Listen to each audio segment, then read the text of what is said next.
we got to talk first off, Kyle, with the big news that came out of Texas. William Byron versus Denny Hamlin. Once again, Denny Hamlin roughing it up with a couple of guys, but this time he's on the bit more of a receiving end again as well. William Byron, of course, and Denny Hamlin came to blows during the race where Hamlin, ran him a little bit wide off of turn 2, and then Byron hit the wall. Byron said after the race that it bent the toe link. Obviously, we don't know that for sure, but all reports indicate the 24 didn't quite have the speed that he had earlier in the race. So I think a little bit of damage was done during that wall contact. Some kind of damage, yeah.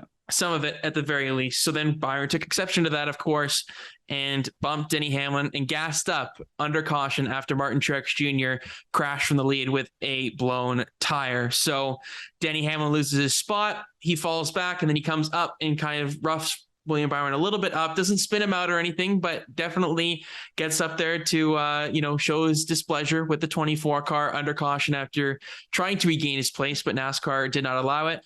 And of course, NASCAR has then said after the race via Scott Miller that they had no eyes on the situation with Denny Hamlin and William Byron, as they were more concerned with the cleanup and the procedure going on to the 19 car at the time that was crashed in turn 3 and 4. So lots of different storylines here to kind of delve into, but I think we kind of open up with the penalties.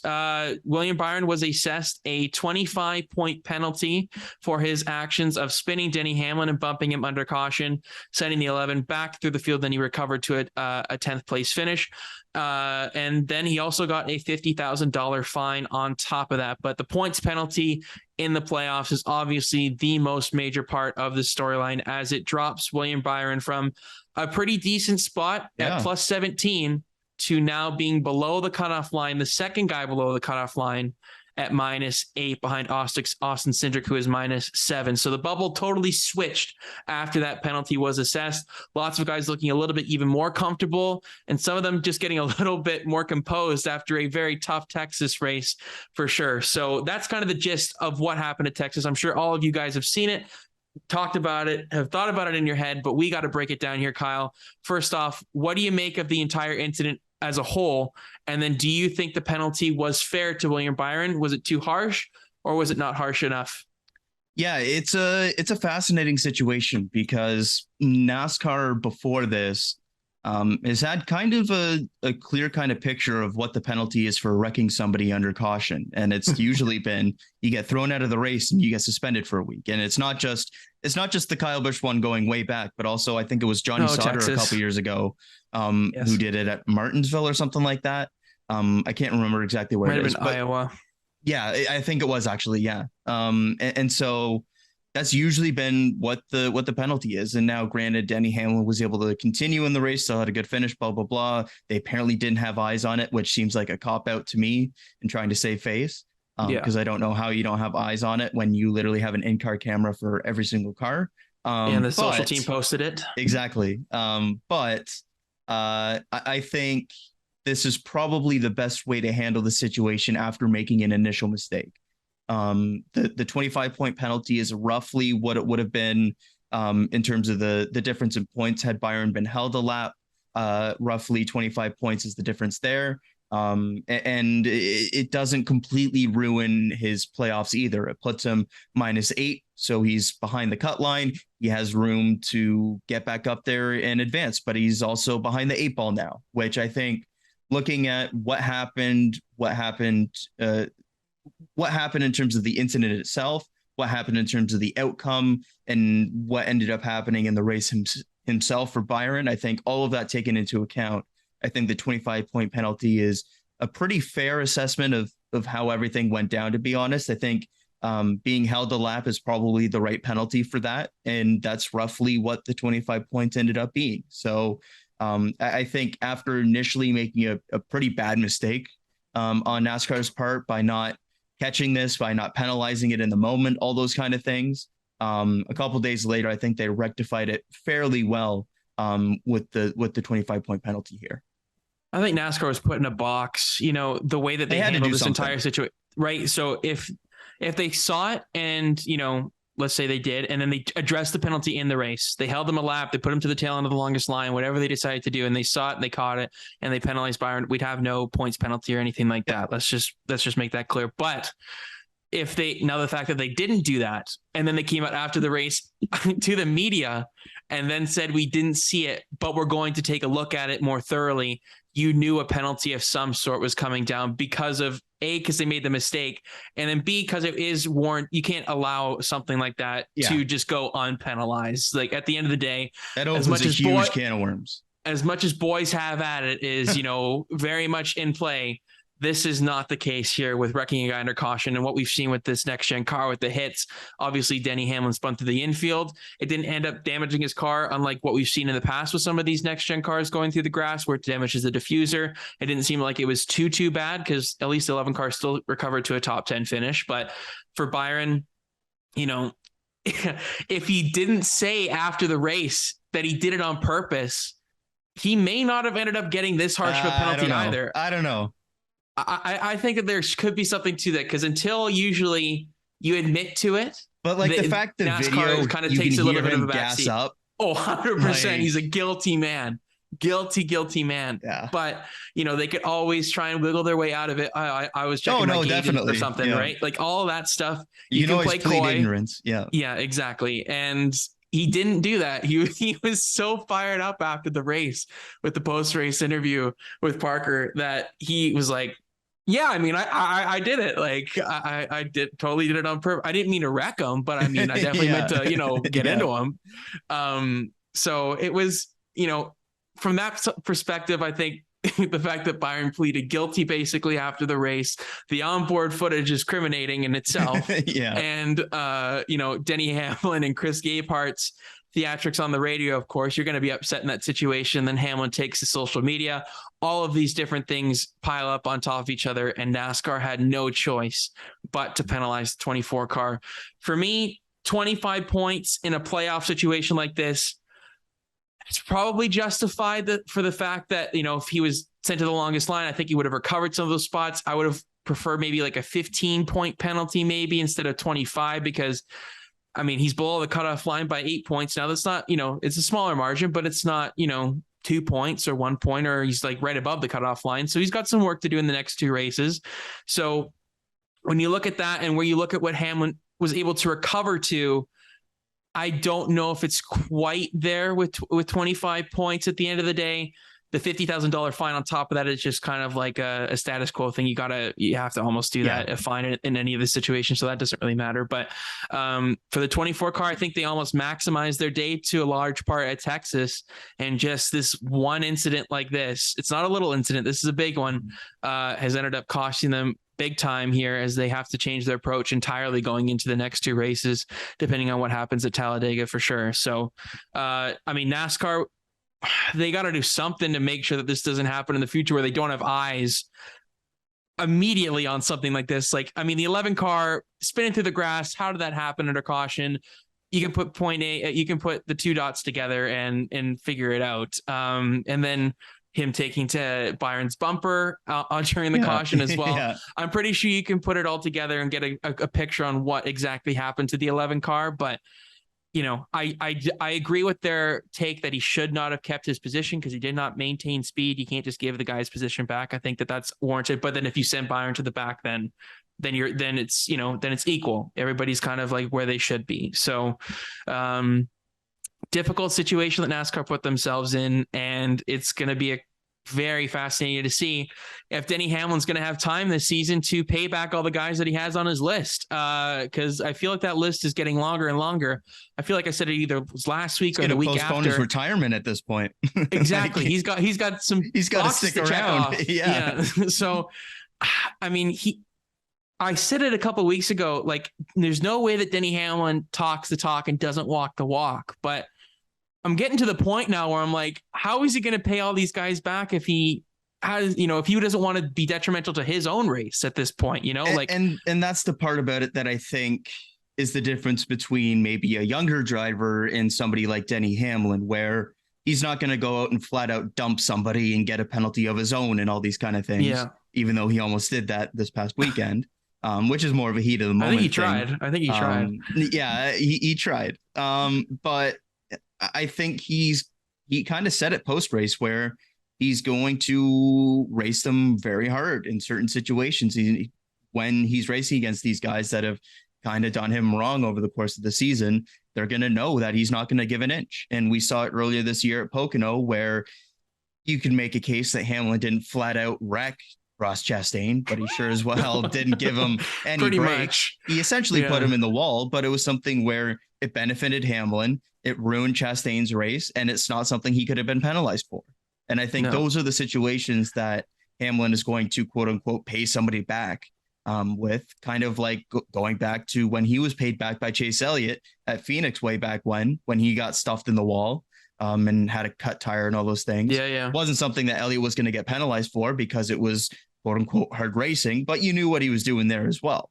You got to be careful, though. You got to be. No, exactly. You got to be careful. It's a dangerous game to do it like that instead of intentionally wrecking somebody. Like, I mean, both are dangerous, but 100%. But if you're looking at it from Denny Hamlin's perspective and you're going for a championship here, you're playing with risky hand here. If you want to try and execute a plan like that, what he did with Chastain, or if you do the thing that Elliott did to Hamlin in that situation, not a Matt Kenseth, a Joey Logano at Martinsville, but like there's a line there. And I think NASCAR is going to monitor it pretty closely because of Hamlin's comments in the media. He's taken to it, and he's, definitely vocalized his displeasure with multiple drivers this season. So will that happen in the playoffs here? And, in a situation like that, you got to be really careful that you don't jeopardize your own race. And just look last year when Harvick kind of had it in his head that Elliott might do something and he outbraked himself. Right? I don't know if that's exactly what happened, but that's kind of what it looked like happened.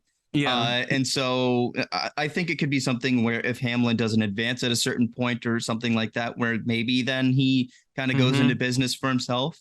But yeah, I'm fascinated to see how it plays out, because I could also see this being something that carries into next year where he focuses on the championship this year. If something comes about, then maybe he does something. But I'm really interested to see how he handles this, because he clearly isn't somebody that is going to talk the talk and then not back it up, it seems. But also at the same time, that's the thing.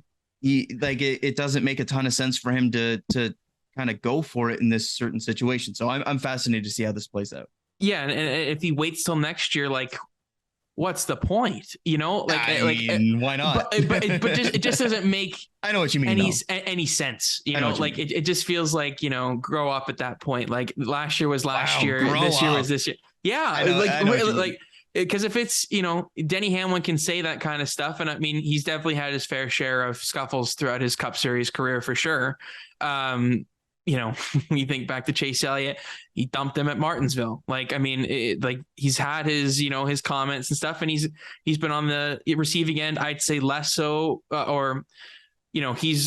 hasn't been able to pay back as many people as many times as he's been taken out, or it's in some cases. So, I am really curious to see if he is able to execute some sort of plan here where maybe the 24 and the 1 are right in front of him, and he tries to split the gap and they 2 for 1 special or something. 2 for 1 special. I don't know, but there's limited options for the remainder of the season where it's, safe to do something like that. And for somebody that's been as vocal as he has about the next gen car safety, you got to be really careful on how you play this if you are planning on putting a guy in the wall or doing something like that. Cause Hamlin's been taken out of situations like this, but he hasn't been, I wouldn't say necessarily wrecked. If you're wrecking a guy, you're putting him in the wall, like their day is done. But he's been spun, he's been hit. He's had a lot of track position loss because of stuff like that. But I wouldn't say his car and his day has been, totally thrown out the window on some of these cases. He might disagree, but he's gone on his list for sure. Well, you don't want to be in that situation at all in the first place. So, he's an interesting character. I'm not the biggest Denny Hamlin fan, but he's entertaining for the sport. Yeah. And, I think it's good that we have vocal people like that, veterans of the sport that are just, making sure that NASCAR is on their toes here and, they stay honest. So we'll see what happens in the next couple of weeks. I doubt that it's going to happen at Talladega, but the Roval definitely presents an opportunity. It's where everyone looks to. The one, yeah, 100%. So I don't think you can wait almost to Martinsville if they're, in that situation. But Roval seems like a prime candidate for something to happen between Hamlin, Chastain, and Byron. But how do you think this impacts the 24's outlook? We talked about Hamlin. He's in a good spot now. He's moved from +8 above the cutoff line to now +15. So, 7-point difference. That does help quite a bit in a situation like this. When you look at the 11 cars season on the super speedways, hasn't been as good as what we've traditionally seen him. And then the Roval, the Toyotas have really struggled on the road courses. So what do you think for Byron here? How do you think that this changes his outlook, going from a +17 spot to now being below the cutoff line and fighting for his playoff life? Yeah, it changes a ton in terms of the strategy you can apply to the next couple of races, where at a Talladega, for example, if you're +17 going in, you can kind of see how things play out. You can ride in the back. You can wait for a big wreck, then try to take your opportunity, stuff like that. Now he's kind of put in a box where he has to go up and try to get some stage points and stuff like that. So I don't know what their plan would have been going in, whether they would have looked at the +17 and been like, okay, if we wreck out early, then we have that gap and we can try to get stage points and get an even bigger gap, or whether their plan was to ride it out and see what happens. Now they kind of have less opportunity to kind of wait and see, because if you do, that allows other guys around you to gain even more points. I think it less impacts the Roval just because they're a solid road course package anyways, and we probably would have seen them stay out for stage points anyways, because I don't quite see Byron being the race winner at the Roval, but being a top 10 threat, absolutely, and staying out, get those stage points, stuff like that. Put him in a good position, but definitely changes the outlook going into Talladega. Absolutely. Yeah. And I think with this season, especially, we've seen how beneficial stage points have been for some of these guys, especially in that first round. Like, Kyle Busch had fantastic stage points, and he was only -2 of the cutoff line after having 2 DNFs and a mid-20s finish. So, for a guy that was not in a great playoff points position going into that round to still be that close shows, the stage points really helped keep him in the race. For Byron, I think you have to play. You cannot sit back in this situation. You have to try and get as many stage points as you can. You have to be aggressive. Yeah. And if that means getting involved in a wreck, that's just the name of the game at Talladega specifically. So you have to go up there and be aggressive, try and get your teammates to help you a little bit. But saying that, none of them are in terrific positions either. They're not a Joey Logano situation. They're not +35. The highest Hendrick car is +23 right now, and that's Larson. And that's not safe by any means if you have 2 bad races here. So they all have to kind of focus on themselves. Usually in the past, we've seen a Hendrick car maybe advance themselves or be so high ahead on points that they can maybe help their teammates. Yeah, exactly. Like they're on to the next round, no worries. But that's not the case right now. They got 2 guys below the cutoff line in Bowman and Byron. So you're going to expect 2 of those cars to be really aggressive. How much can their teammates, try and even that out in staying back, playing it safe, or will they try and help their teammates to get some points? So we'll see what happens with Hendrick Motorsports, because they're in a fascinating situation going into Talladega, specifically when you see the Chevrolets, how well they've worked together in the past, and the same with the Fords too. They're always very unified on those super speedway tracks. So Hamlin and Byron should be interesting to see what happens moving forward. You got any final thoughts on that topic, Kyle, moving forward? Yeah, nothing too much. Just that NASCAR had to do something, because you can't let this kind of action go undisciplined. It opens way too big of a can of worms, where if you don't do something here and somebody does something in the next couple of races and you suspend them or you do whatever, then people go, well, what about the precedent you already set? So important to have some kind of penalty, even if they screwed it up in the race itself. And I'm glad to see they rectified that. Definitely. I agree with you there. And there's a big hole for this 24 car to dig themselves out of now. I wouldn't say big hole, but it's a hole. Like you cannot have a bad Talladega, really. Like you got to finish Talladega. Yep. That's fair. So you can't rely on the Roval. So we'll see what happens here as the playoffs move forward, going into Talladega, with the points being just nuts. I mean,